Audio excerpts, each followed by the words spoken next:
Good morning, students. Welcome to the online class of Hindi. I hope you all are good and healthy at home. Today we will continue with our third chapter, that is प्रदूषण महाविनाशक. यह एक निबंध है.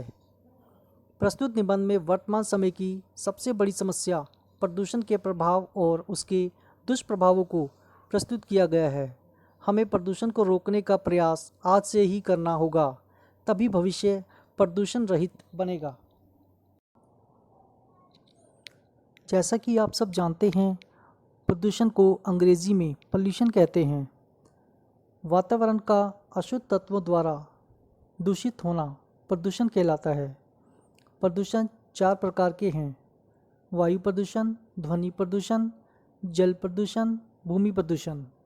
आज के मनुष्य ने अपना सारा ध्यान अपने सुख सुविधा की तरफ कर लिया है. मानव की सबसे अच्छी खोज विज्ञान है, लेकिन इस अनोखी खोज ने मानव को संकट में डाल दिया है.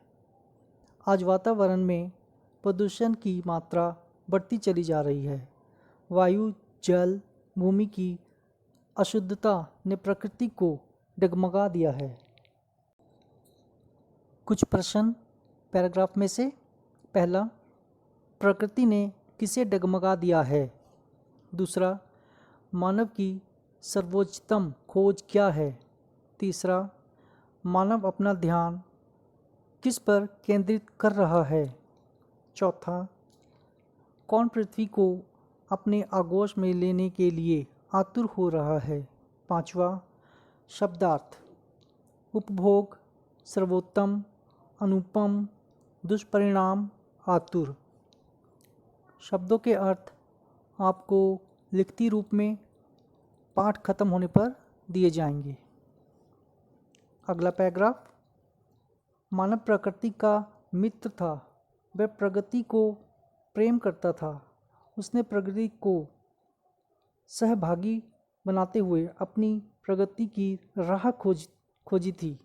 लेकिन वनों की कटाई, जनसंख्या में वृद्धि, कारखानों का लगना, कूड़े कचरों का ढेर, ये सब पर्यावरण प्रदूषण के प्रमुख कारण बन गए हैं. जहां मनुष्य ने अपने सुखों के लिए वनों को उजाड़ दिया है, वहीं दूसरी ओर प्लास्टिक के अधिक उपयोग ने आज कचरे के महल खड़े कर दिए हैं, जो ना ही नष्ट हो सकते हैं और ना ही हमारे स्वास्थ्य के लिए अच्छे हैं. आज नदियों को नालों का रूप दे दिया गया है. फैक्ट्रियों का सारा मलबा, घरों शहरों की नालियों का पानी नदियों को प्रदूषित कर रहा है. जल को जीवन कहा गया है, लेकिन मानव ने अपने स्वार्थ के लिए पीने के पानी को मुसीबत में डाल दिया है. जल की तरह वायु भी प्रदूषित हो गई है. फैक्ट्रियों का धुआं, मोटर गाड़ियों का धुआं, परमाणु भट्टियों का धुआं कार्बन की मात्रा को लगातार बढ़ाता जा रहा है और वातावरण को विषैला बना रहा है. यह विषैली गैस मानव शरीर में अस्थमा, फेफड़ों का कैंसर आदि रोग उत्पन्न कर रही है. वनों की कटाई ने आज मौसम अनिश्चित कर दिया है.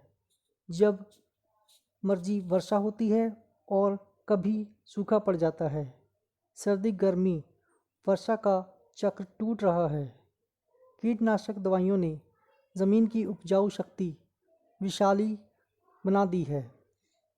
फल सब्जी तक विषाक्त हो गए हैं. अब कुछ प्रश्न इस पैराग्राफ से. पहला, कचरे के महल किसने खड़े कर लिए हैं? दूसरा, आज नदियाँ किसमें परिवर्तित हो गई हैं? तीसरा, जल की भांति डैश भी दूषित हो गई है. चौथा, सांस संबंधी रोग कौन कौन से हैं? पांचवा, भूमि को दूषित और विषैला किसने बना दिया है? आगे, पक्षियों की मधुर ध्वनि कभी संगीत और शांति का संदेश देती थी, लेकिन आज गाड़ियों, मोबाइल, टीवी आदि ने ध्वनि प्रदूषण को बहुत ऊपर पहुंचा दिया है. धार्मिक स्थलों के लाउडस्पीकर चलाकर या सड़क किनारे सामान आदि बेचने वाले, इतनी आवाज़ों ने जीवन में चिड़चिड़ाहट और तनाव उत्पन्न कर दिया है। आज मानव सचेत हो गया है। विश्व में प्रदूषण की समस्या को रोकने के लिए उचित से उचित कदम उठाए जाने लगे हैं। 5 जून की तिथि पर्यावरण दिवस के रूप में मनाई जाती है। विषैले पदार्थों, कूड़ों, कचरा आदि को नदियों व तालाबों में प्रवाहित होने से रोका जा रहा है।